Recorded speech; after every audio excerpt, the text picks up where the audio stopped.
Good morning. So today we are doing the Uddhav Gita. This is chapter 14. We are doing verse 19 onwards. This is the last message of Sri Krishna, the dialogue between Krishna and Uddhava.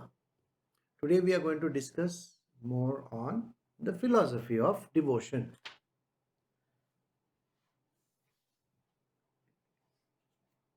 So we are doing Uddhav Gita, chapter 14, verse 19 onwards. O sinless one, I have already expounded the philosophy of devotion to you. But since you have taken a fancy to it, I shall again describe the chief means to the attainment of devotion to me. So Krishna is explaining to Uddhava. The entire philosophy of devotion has been explained to him many times. Likewise, even in the Bhagavad Gita, Krishna had explained the philosophy of devotion to Arjuna. But unfortunately, it doesn't sink or enter.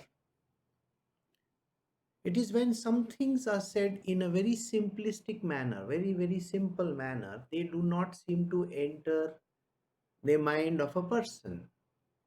Likewise, Arjuna was not able to understand a lot of things which Krishna said to him. Same way, Uddhava is not able to decipher what Krishna is saying simply. We have to understand that nothing is said simply. It has got a tremendous amount of meaning in it. So when he says a simple line, do it this way, it is assumed that he is giving you the choice of doing it or not doing it. Actually, there is no choice. The answer is simply you have to do it. So his way of saying the same words are very soft and subtle. But the subtle language is never understood by humankind. The subtle language could be, see, we have to clean this place in the morning. Tomorrow we have a puja at 7 a.m. in the morning. So we got to clean the place. Now, if these kind of words are being said, it will tell you, oh, we have a puja at 7 a.m. We got to keep the place clean. There is a lot of meaning in the words which he says. Let us look at it from that perspective. One, it says that you got to get up early. You got to start your work early so that at 7 you are having a bath and you are ready and all the ingredients of the puja part are ready. You are standing over there waiting for the puja to happen at 7 a.m. So now can you please go backward and think what he said? It simply translates into that you get up early. Suppose you can, if you are able to clean the whole place up and then set up the puja ingredients and get the whole thing organized, it means the flowers have to be there, all the diyas, batis, everything has to be there, the dhupam, deepam, everything has to be in place. The flowers have to be put on the gods. Can you get the whole gist of it? It means a whole load of business, not just a simple idea that you we have 7 o'clock morning prayers. No, there's a whole load of stuff that is being mentioned. But a mind is not able to grasp this because it has its own way of thinking. It will say, oh, tomorrow is puja, Rakhi Bandhan. Okay, tomorrow we will get good food to eat. Sweet stuff will be made. So it's always thinking about the positives, not the workload. The workload has to be understood. An excellent planning has to be there in place. Planning is the place where everybody falters. You have to know this. Everybody has the problem of planning everything perfectly. Krishna has never said don't plan. Krishna, on the contrary, has insisted that you plan. You see, where there was a war, whether it's a war with the Arjunas and the Pandavas and the Kauravas, don't you think that that war was planned years ago? And also, who was going to be leading the faction every day? That was also planned to the T. What kind of a formation will be there? That is planned. What kind of weapon system we have to use? That is also planned.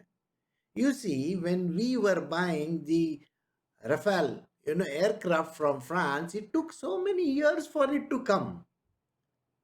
I still remember Manohar Parrikar, the ex-defense minister, late Manohar Parrikar. That time, he had sanctioned those things and they are coming now. Why? Because China is at the door. He's knocking the door, that is why. But if planning was perfect, we could have had those things in place perfectly. We are still lacking 25% of the squadrons. We don't have them. We should be having number of squadrons and 25% minus in that, which is not a good thing. We got to be ready. So in a Kurukshetra war, if tomorrow Arjuna says, oh, I have sent my weapons for sharpening, and the fellow who was doing the sharpening, yesterday he had locked his place and gone. Wow. How can you talk like that? Just imagine. My arrows, he was supposed to give them nice shine and give. All right. Oh, my string broke. Imagine in the middle of the battlefield, you can't say my string broke. What do you mean by your string broke? You are here trying to fight the enemies and your string broke. It is said that when the Germans were walking all the way up to Russia, Siberia, they were not sure what is going to happen in Siberia, by the way. They were conquering lands after lands after land. The German army during the World War was conquering lands after land. And they had entered into what was now, Russia. Old times it was called Union of Soviet Socialist Republic. It was called, later on it was called Iron Curtain countries and all that kind of. So, the problem was, you know how cold it is in Siberia? Nobody knew. And the people, those who supplied, the kind of material to the German army, they did not foresee that the shoes which they are wearing should have proper insulation. And water started entering the shoes. You can't walk in the Siberian winters like that. And they couldn't progress further, and so they had to stop and withdraw. It is so stupid. I mean, just think about it. This is the way in which we function. So when Krishna says, you have to be ready for something, you have to take everything into account. Let us say if I have to shift my house. Now, if we have to shift from one place to the other, I can't be shifting it. Now, this month end, suppose on 31st I have to shift. All right. Now, I can't be dreaming about on 29th and 30th. Oh, I have to shift on the 31st. I have to think about all these things. How am I going to do? No, you got to start your planning now. Now think about it. God has given you this opportunity today. Pandemic is going to be there for more than 1 or 2 years. You know that and I know that because it's not going away. So how are you going to plan? You got enough time in hand to plan. You have to plan in such a way that we are going to eliminate a lot of issues. You've got a time to plan now. How is everybody going to sit? What are the kinds of things that we are going to do? How are things going to function? How are the things going to move around? What is the logistics that we have to do? Everything has to be perfectly planned. And if you tell me today, I don't know, then that is stupid. So when Arjuna or Uddhava, both these guys, when they are told about devotional path, they are still asking the question, what is the meaning of the word devotion? Sir, you can't start all over again. I mean, this is what everybody does to me also. Guruji, can you please explain to me all over again? What do you mean by all over again? It is the same thing being repeated so many times. But okay, like Krishna is so kind. Okay, we'll do once over, revision. So he is going to do the revision once again for Uddhava. And he is going to tell him what is the meaning of word devotion and what is this philosophy involved in it. He is going to do redo the whole lesson once again. So let us see how he redoes it. All right, we'll go to the next verse, the chapter 14, the last message of Sri Krishna, Uddhav Gita, verse 20. A constant regard for the wonderfully sweet tales of my deeds, expounding them to others after hearing, attachment to the worship of me, and praising me with hymns. Now, devotion starts with praises only. Always remember that. You are not supposed to say, Krishna, you are the big villain in my life. You make me squirm every day. Every day I have to think where I will get the flowers from. You can't say. Every day you are telling me to say the same prayer. This is like a broken needle. That gramophone record is like a broken. It goes like that. So it's like that. I have to say the same prayers every day. Can't I have something new? Yesterday I was meeting somebody and that person, they said, oh, Krishna Janmashtami is around the corner. Okay. What food are you all going to make? The first question people love to know is what food you all are going to. Did I not tell you? Everybody has this question. What food you all are going to make? It is not about devotion. It is about eating. So he said, the same thing which we do. There will be God Shira, there will be, whatever. Same thing. You can't have anything little spicy and stuff like that. Come on. You can't have spicy and stuff like that. You got to have what is needed. So prayers are exactly like that. The prayers are fixed. You keep on saying the prayer constantly. The whole universe is throbbing with the sound of Om.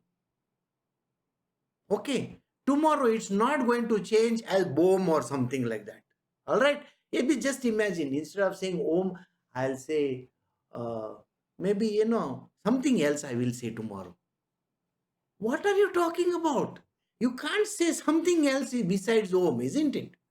Like tomorrow, if I call you by some other name, you won't even look at me. See, the problem is that we have to be there in that same rhythm, the same way. And prayer means you have to praise. Prayer means P-R-A-Y, P-R-A-I-S-E. Praise. Praise the Lord. Yes. So he starts with a constant regard for the wonderful sweet tales of my deeds. Always, whenever you meet another person, you should keep on talking about beautiful tales about the Lord. Oh, Krishna did this, Krishna did that, he is responsible for this, he killed so many demons. You understand what I'm giving you this idea about?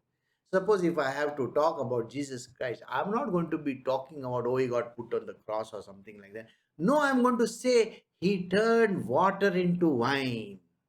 He called out to Lazarus and said, rise. You got what I'm saying? I am more interested in telling good stories, not some bad stories. So my stories have to be very, very good. People will start with, Krishna got 16,108 wives. Oh, why you have to be so perfect in that 108 and all that? Huh? No. What are we talking about? No, talk about his glories. That you still don't know what it means. Nobody understands what it means. And people, they don't know simple stories also, and they want to know the secret life of Krishna. I mean, just imagine. And they will come and ask me, Guruji, can you tell me what he does in the Goloka? He's got so many gopis, no? And so many cows. Come on. You mean to say you want to know what he does in the Goloka? He does the same thing which he does on earth. Okay? He gets up in the morning, does his daily ablutions. Why should he do that? Not necessary, no. It's magic. You mean to tell me he's going to do something different over there? Yeah, he starts dancing early in the morning also. I mean, he's not supposed to have lunch, breakfast, dinner, nothing. He's not supposed to eat or anything like that. Oh, yeah, I know. Chappan Bhog is there. 56 type of items he eats. He's got little stomach. You think he's going to eat 56 type of items? Some people really have some weird sense of thinking that Krishna must be doing, eating 56 type of items. That means huge, one maybe 10 kg, one box will be kept, and he's going to eat that 56 into 10, 560 kilos he's going to gulp down. You think he's what, Balram or somebody? Balram can do that. He can't do that. He takes little bites, very small bites. He will just take a small pinch of it. Very nice, very nice. That is it. That is called blessing that food. He's not going to eat everything. He'll just take a little, put it next to his lips. That is all that is needed. So he's not eating 56 type of delicacies. Allah. He doesn't do that kind of a thing. All right, then. Why do you want to know the secret life of Krishna? Why not know the public life of Krishna? So know the public life of Krishna. Okay, it is always better. And what is written in the scriptures is an authenticated thing. Have we not discussed it yesterday? Yesterday, the first thing that was said was scriptures, the books, the places where the idea about these things are written. We go by that. So go by that. And when we really go by what is written, then you don't have to dig deeper into what he was doing, how he was doing, what kind of... The clothes are already mentioned. Okay, yeah. Today in the morning, the discussion was going on the hair of Krishna. Hair. So, hair of Krishna, is it long or short? Huh? There must be barber there or what? Like, can you imagine that?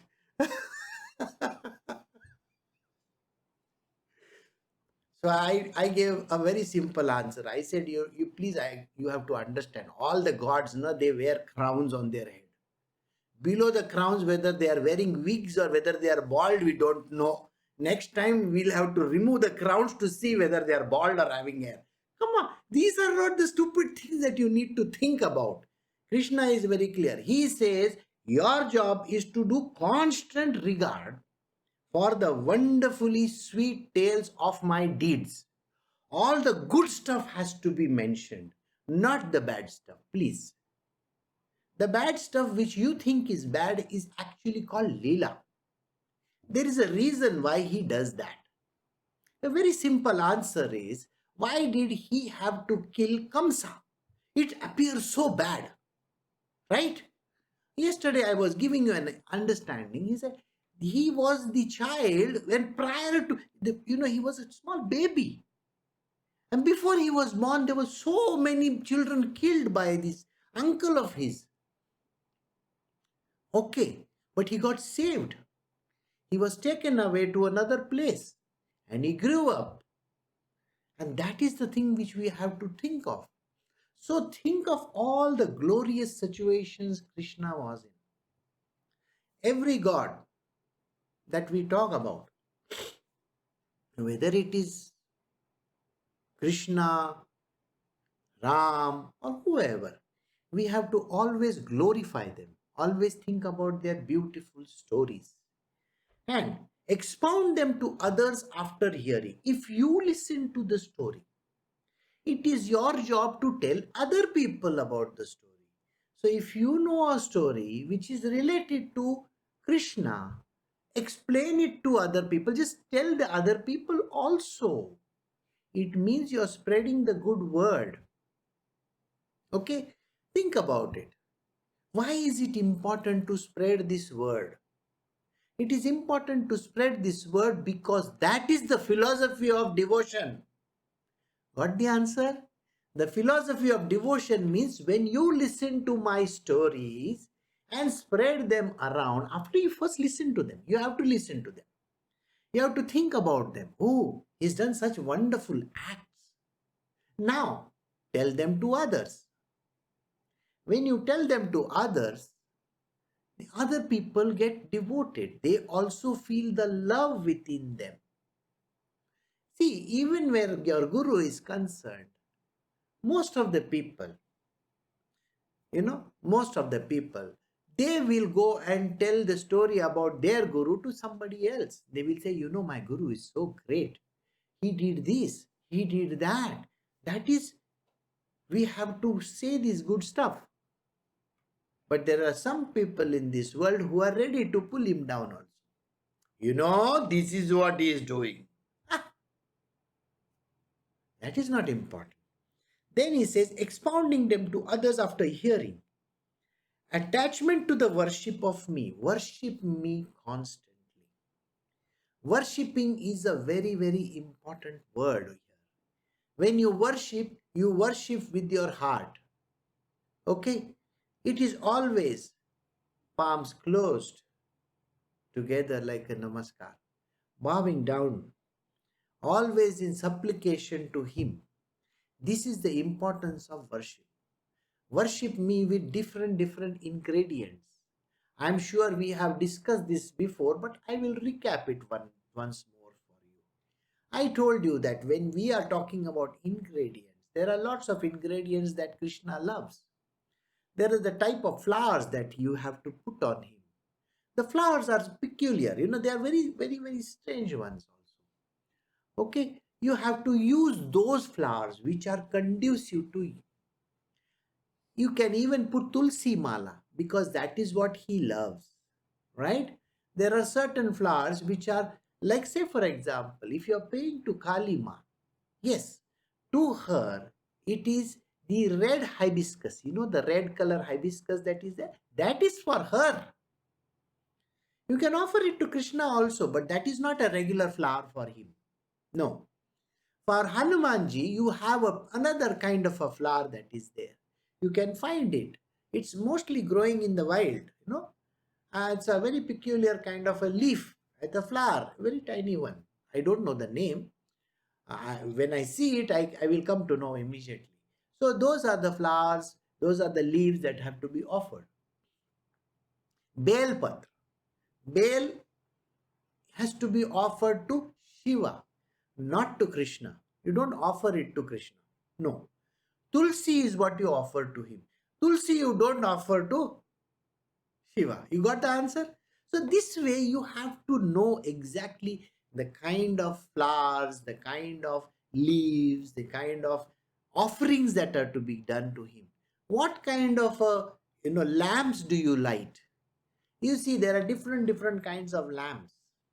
Okay, why we say pancharati? Panch means 5.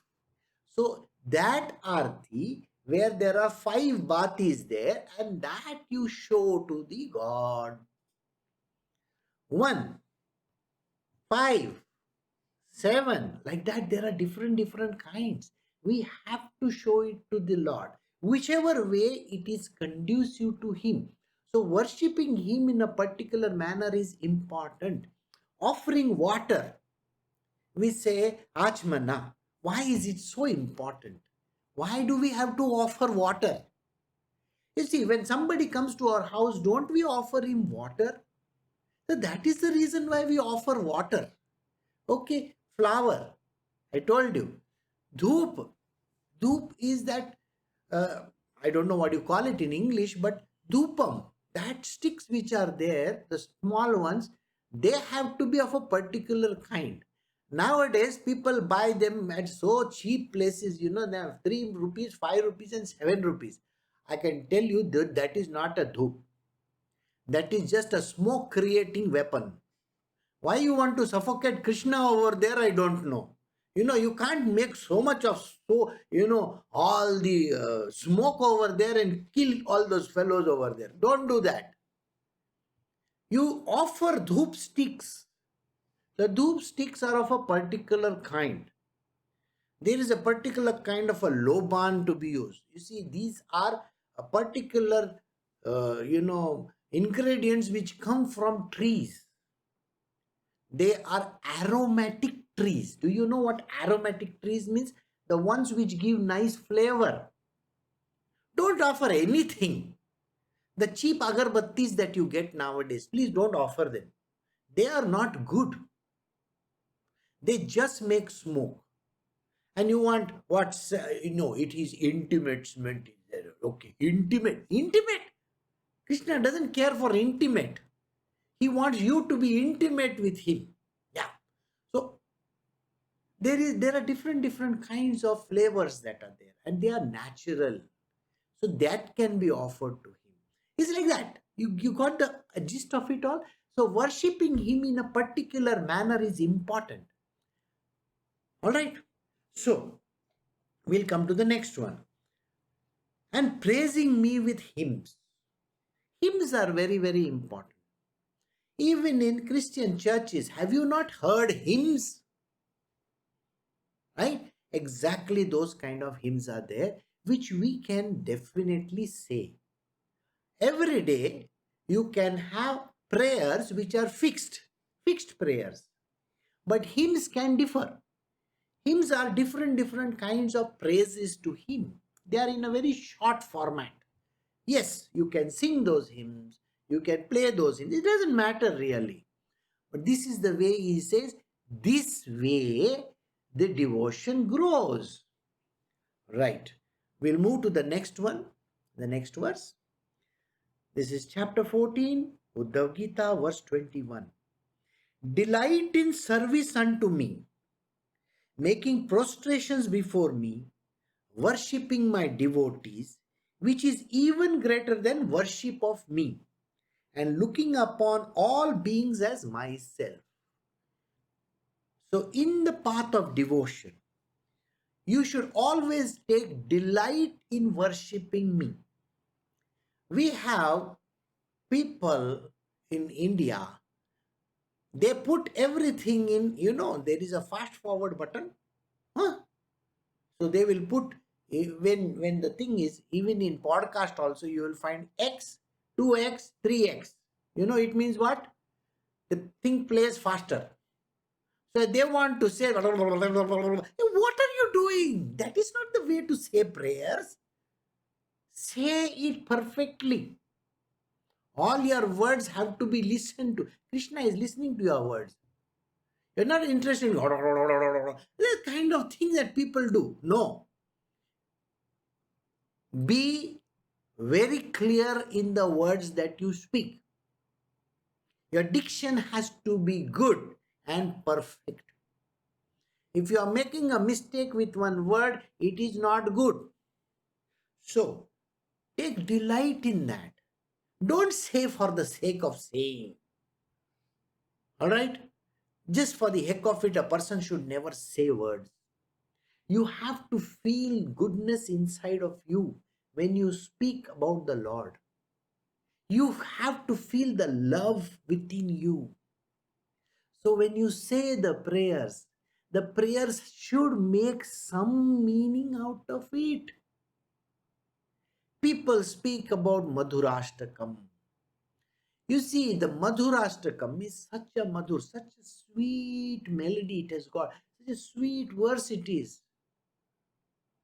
The sweetness has to flow. And that is important. So he says, take delight in what you do to me. If you are saying prayers, if you are lighting a lamp, just don't say, no, oh, the lamp went off. Let it be. After we finish, we will light it. No, light it properly. If I just now shut down, two of my bulbs over here, do you think you will be able to see me? No.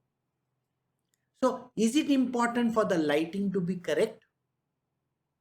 There you got the answer.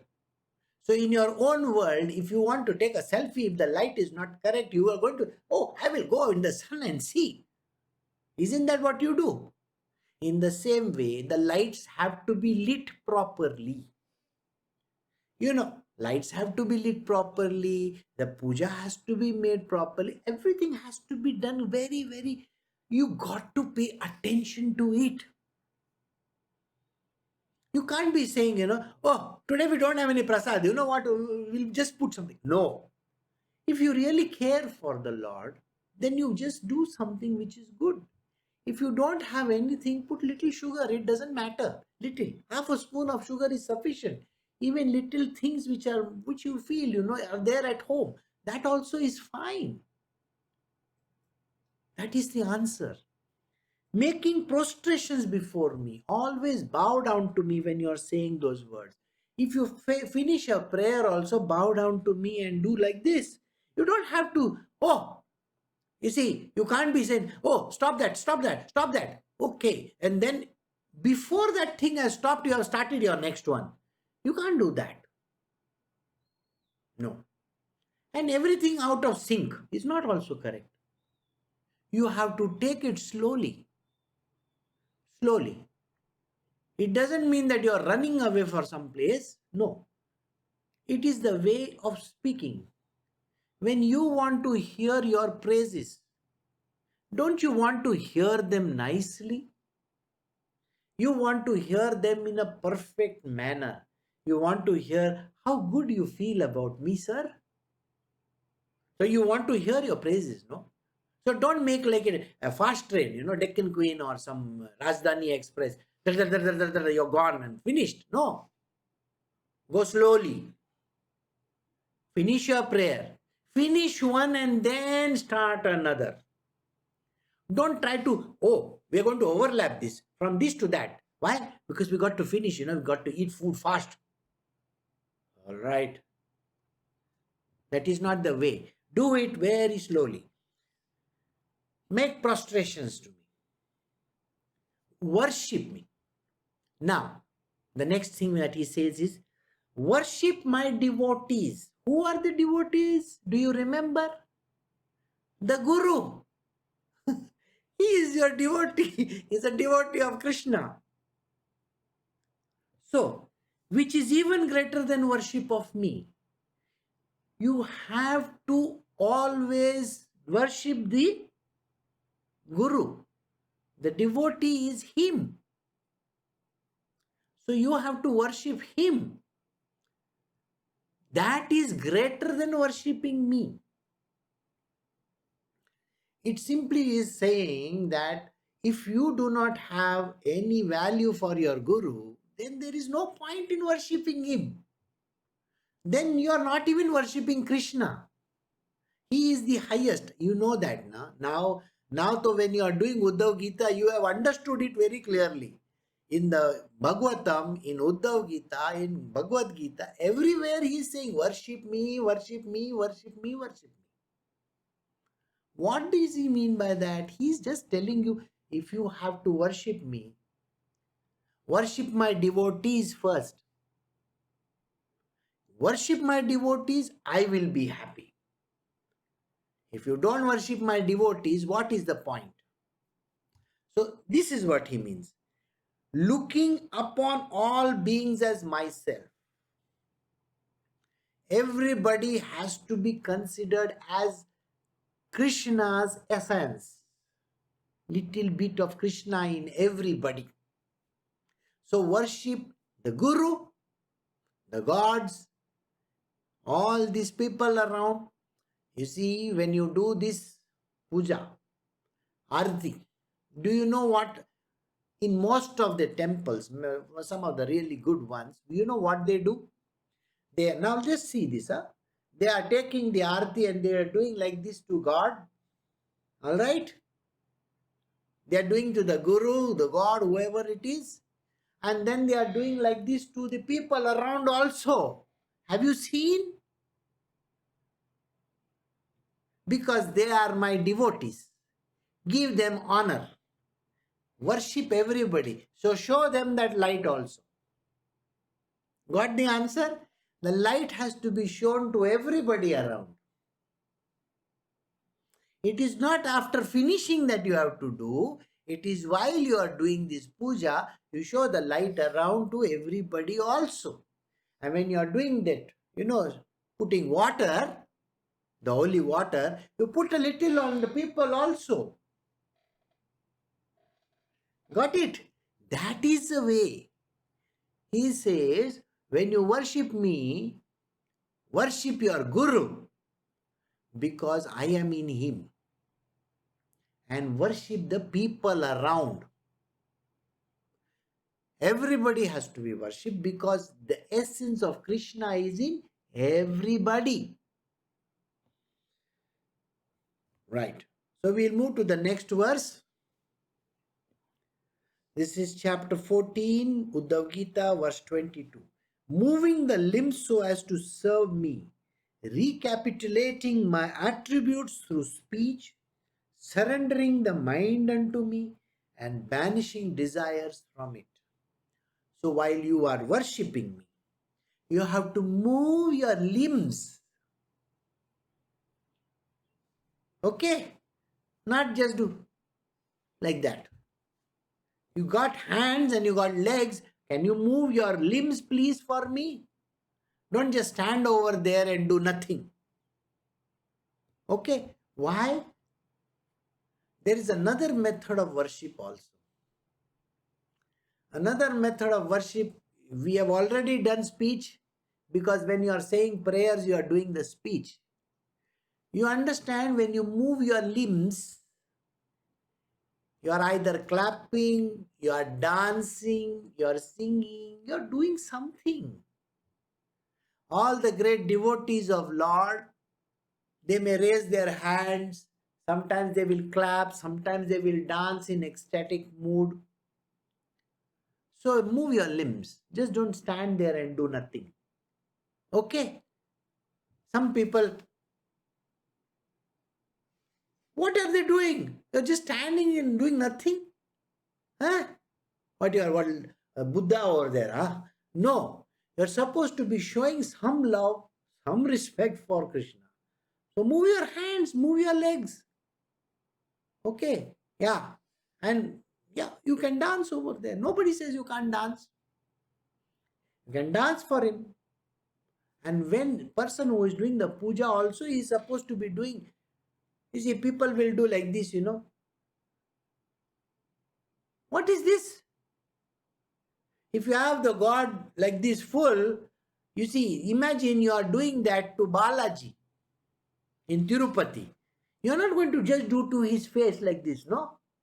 You are going to do like this right round him. And there is his car is standing outside also, Garuda. You have to show him also. Okay? And all the other deities around him. They are important. So when they are important, you have to do it to all these people. And that is the reason why moving the limbs is very important. When you are doing prayers at home, I can tell you one more thing. Every room should feel like a temple. You see, every room should feel like a temple. So clean all the rooms and go and show the dhupam, deepam, whatever that you are doing, because Krishna lives in your house. Every place, including the door. You see, door is there, no? Now he is entering through the door. So think like that. So show it to everybody, because there are so many beautiful entities around you. Nobody understands this. In every part of your house, there are beautiful entities. We can't see them with our naked eyes. is because they are in their subtle body.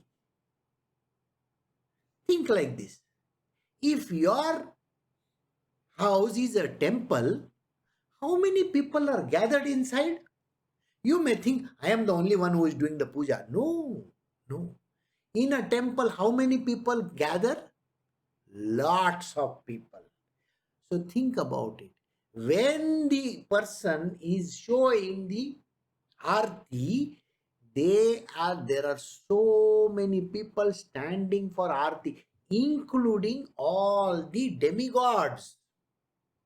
The demigods are also there. You think they are just nobody around you? The demigods are also with you. They are the ones who help you out in your jobs, isn't it? They work through you. And that is the reason why it is important to also show everywhere. So, moving the limbs to serve me, recapitulating my attributes to speech. When you speak, you have to speak only good words, not anything bad. Just recapitulate, say it again and again. Right? My attributes. What are my attributes? Just before this, I was talking about hair. Right? He's got those attributes. They are so wonderful. The kind of comely figure that he has, his beautiful face, the feather in his hair, right? The earrings that he wears, all these contribute towards his appearance. So talk about his appearance. This is nothing but praising someone. It is like you see all these love songs. The hero is singing to his girlfriend, his wife, or whoever the heroine is. Is he not saying, your eyes are so beautiful, your ears are so nice, your cheeks are so lovely? Doesn't he say that in that whatever song that he is singing? So in the same way, when you look at the comely figure of Krishna, you praise him for that. Look at his beautiful legs. Look at the way he stands. See, there is a very beautiful reason why he stands that way. And many a times people have no clue why he does that. Then, through speech, and then surrender your mind unto me. Your mind, which is full of all this material worldly stuff, you can just put it at my feet. It is like this. You have to know something. Can you put everything at the feet of Krishna? Think, what am I saying? All your bad qualities, can you give Krishna? I'm asking you the question. Think about it. You have a dirty quality and your girlfriend is there. Are you going to give that quality to him, her? Huh? No. So then what makes you think that you can pass on all your dirty stuff to Krishna? All the good stuff you please give him. Say that, I would love to see this in you. I love you so much. That is the way of saying to Krishna. Every line should speak like this. Shankaracharya, Adi Shankaracharya had written such wonderful things about Krishna. You should go and read those beautiful words. Then you will understand the truth of what he says. Just like this Madhurashtakam which I mentioned some time back. Go and listen to it. Decipher every word. See what he says. Then you will know. And banishing all desires from it. Keep this mind at my feet, but remove them from all the desires.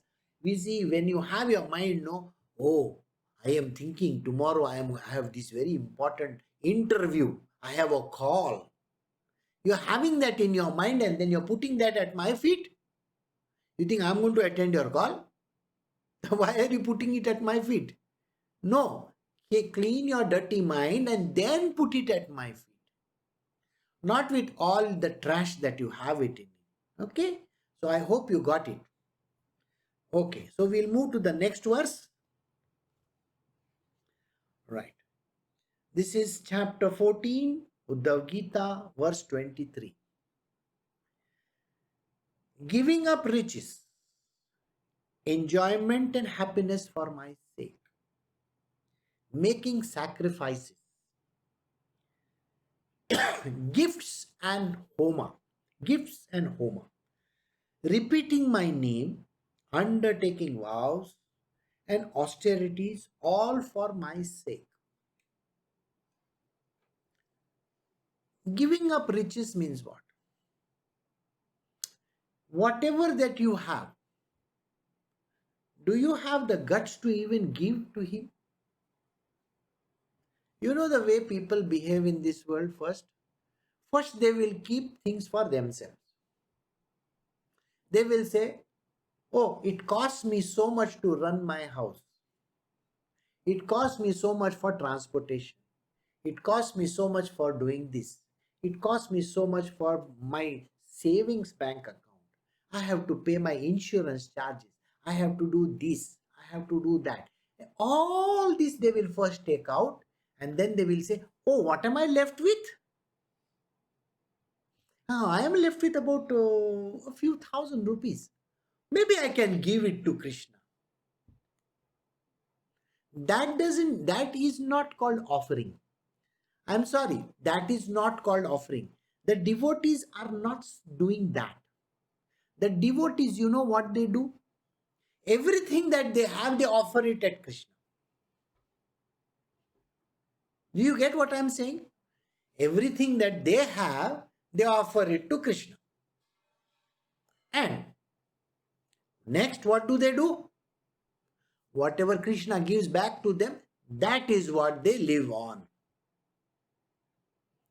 But this giving up riches never happens in this world. People love to gather riches more and more and more and more and more. What are they doing with the riches? Somebody else is going to take it away. Who is going to take it away? You will never enjoy your riches, let me assure you 100%. Yesterday, I had gone somewhere. The person says, now I have got rid of everything. I am free. I have written my will. I have given away all my properties. Now I am free. I want you to think about this statement. You are free from what? First and foremost, why did you gather that riches and all the wealth? I want you to think about this. Why did you gather the money, the riches and the wealth? For what reason? For your own enjoyment. Whose enjoyment? Your own enjoyment. You got married for whom?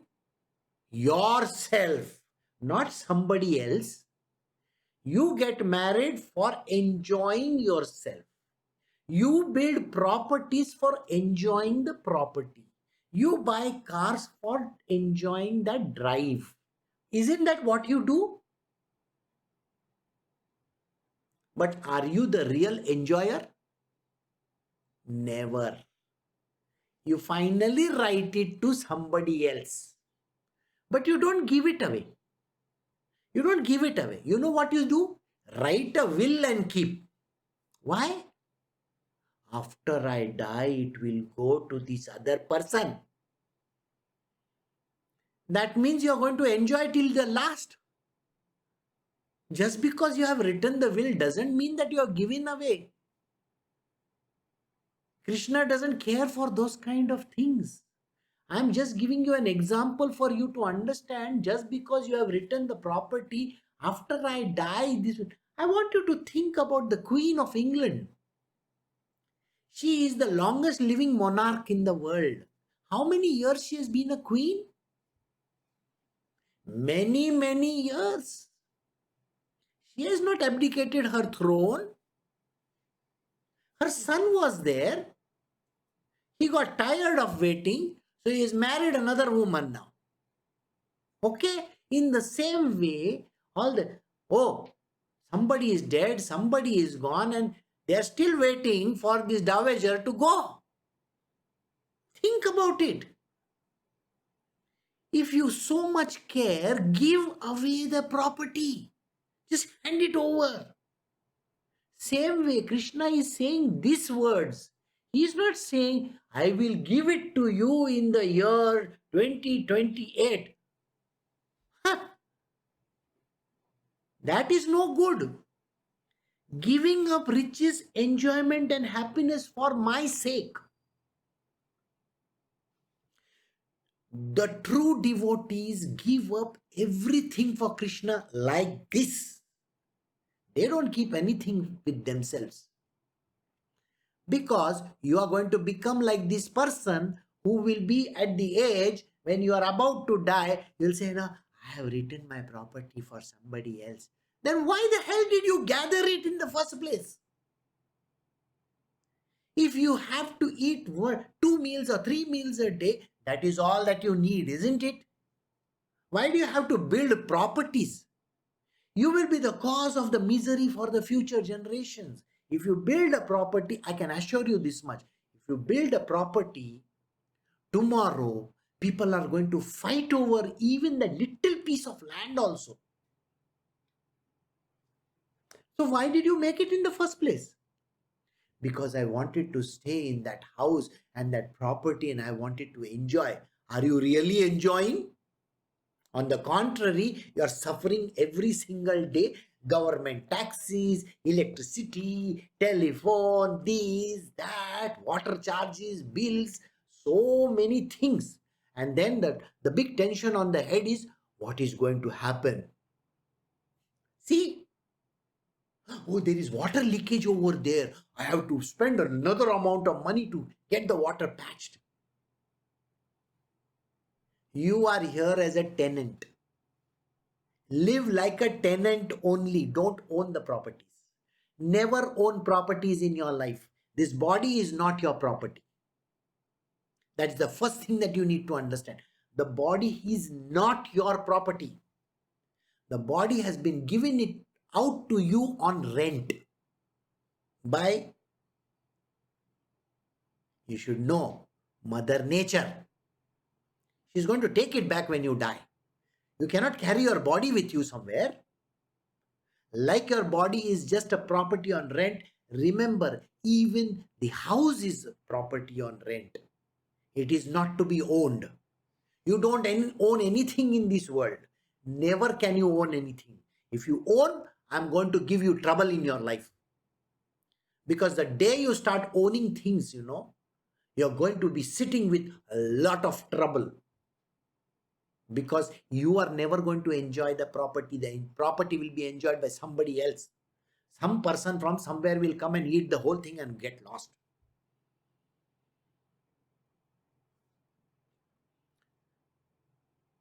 In my own life, the legacy, I left behind an entire legacy and I threw it away and I came back. And I said, I don't want even a paisa from it. You understand the reason why? Who the hell is going to bother about all that thing? To run that property, to think about who is going to own it, how to maintain it, to take care of it. That is the reason why Krishna is saying giving up your riches is important. Enjoyment and happiness. You should enjoy praying to me.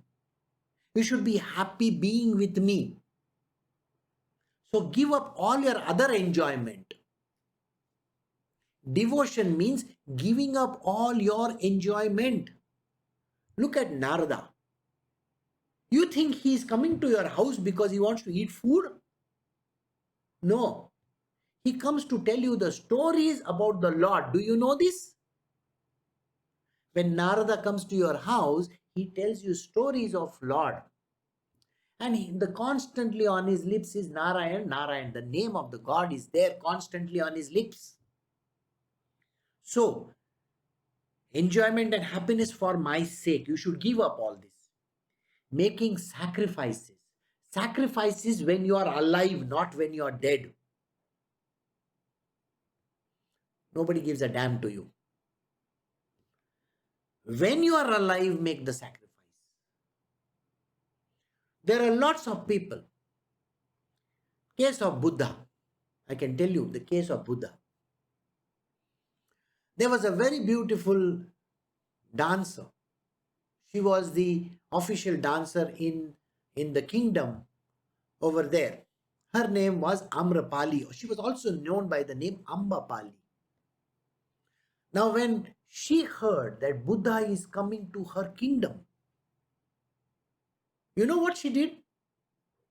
She owned hundreds of acres of land which the king had gifted to her.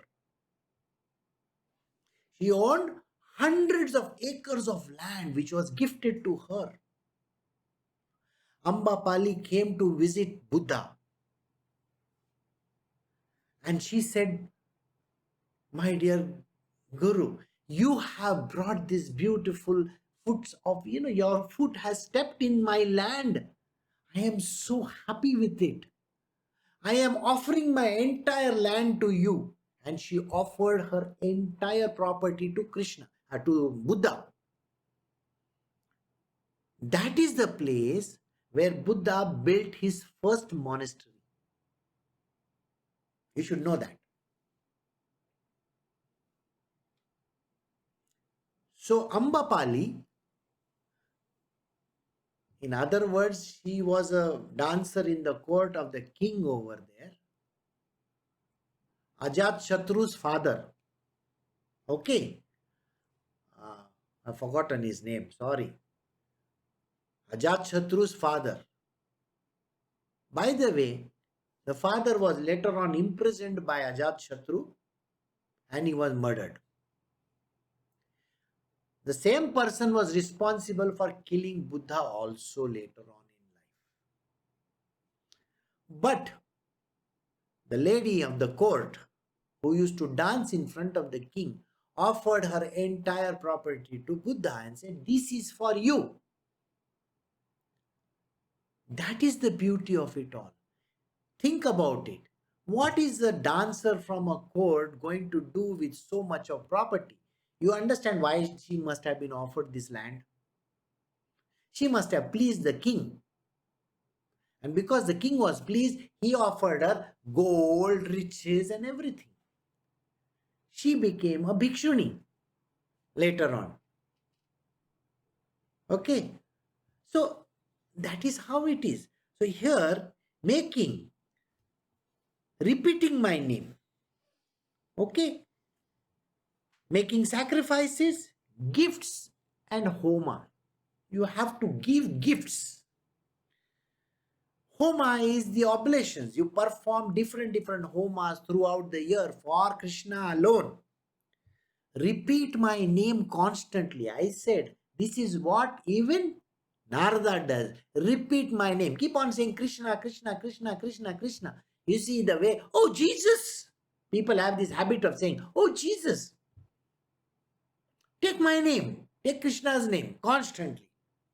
Undertaking vows and austerities. The vows have to be taken in the name of Krishna. Krishna, from today onwards, I am not going to utter one bad word from my mouth. I am not going to drink liquor from today onwards. I am not going to eat all these fancy food stuff. That is a vow. You take a vow in my name, Krishna says, and then you are my devotee. And austerities only for my sake. And do all these austerities only for my sake. And not for somebody else. So I hope you understood this lesson today. That the way of devotion to Krishna is offering literally everything of yours to him. Not the dirty stuff, all the good stuff. Directly to him. That is the way in which Krishna makes you the devotee. Alright? So we will stop over here. Next week we will continue from verse 24. So I'll take your leave. You have a great day ahead. Bye.